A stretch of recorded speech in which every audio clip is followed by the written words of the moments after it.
어제부터 주요 시설들의 방역 수칙이 강화됐습니다. 특히 식사와 모임을 전면 금지하고 영업시간을 축소시키는 등 요식업계의 피해가 우려되는 상황인데요. 사단법인 한국외식업중앙회 윤상현 부장과 좀 더 자세한 이야기 나눠보도록 하겠습니다.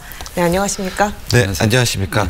어제부터 방역 수칙이 강화가 됐는데요. 어떻습니까? 밤새 변화를 좀 체감하셨습니까? 네, 어제 조치는 지난 3일부터 6일까지 우리 광주시에서 했었던 100시간 멈춤 운동 조치를 한 뒤로 완화되었다가 1시간이 연장돼서 이번에 두 번째로 실시한 조치인데요. 저도 어제 밤 10시경부터 현장을 좀 둘러보았습니다만은 갑자기 추워진 날씨 탓도 있고 해서인지 상당수 업소가 문을 많이 닫은 상태였습니다. 영업을 진행하던 업소도 지난번 학습 효과가 있어서인지 대부분 수칙을 잘 준수를 해 주셨습니다만은 종료 시간이 가까워서는 아무래도 약주를 하신 고객들도 계시고 그래서 영업주하고 이제 영업 종료 시간을 놔두고 좀 실랑이를 좀 하는 모습도 볼 수는 있었습니다. 네, 시민들의 반응도 궁금한데요. 강화된 방역 수칙에 협조를 잘 하던가요? 예, 앞서 말씀드렸듯이 술을 취급하지 않는 음식점에서는 식사만 하는데 영업 제한 조치가 좀 너무하지 않느냐라는 식으로 볼멘 말씀을 하시는 분들도 간혹 계셨고요.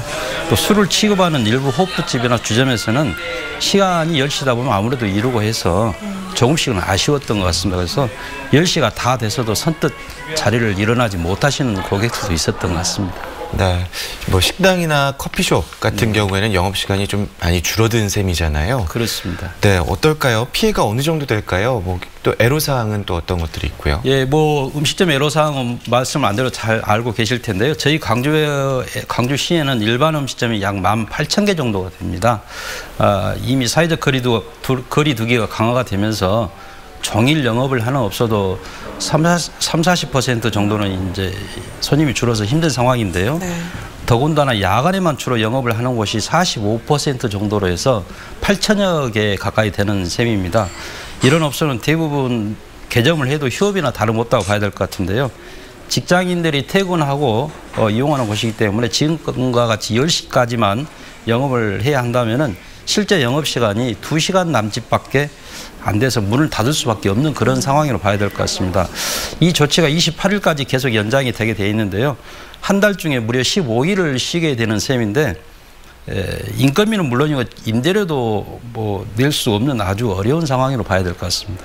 네, 이전에는 소상공인들의 어려움을 해결하기 위해서 착한 임대료 운동도 활발하게 전개가 됐는데 지금도 계속해서 이어지고 있나요?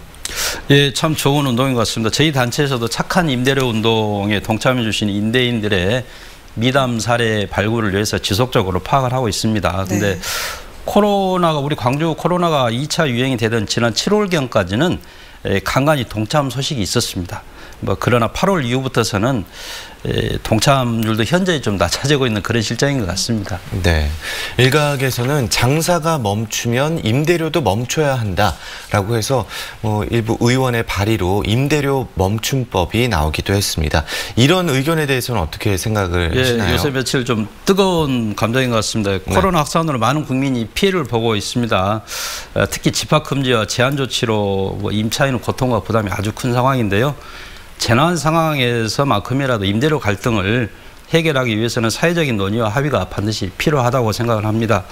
무작정 임대인에게 임대료를 인하를 해주도록 바라는 것도 무리가 있다고 저는 생각을 합니다. 정부에서도 임차인이 임대인에게 미안한 마음 없이 정당하게 떳떳하게 임대료를 인하를 요구할 수 있는 그런 법이 빨리 만들어지기를 기대를 하고 있습니다.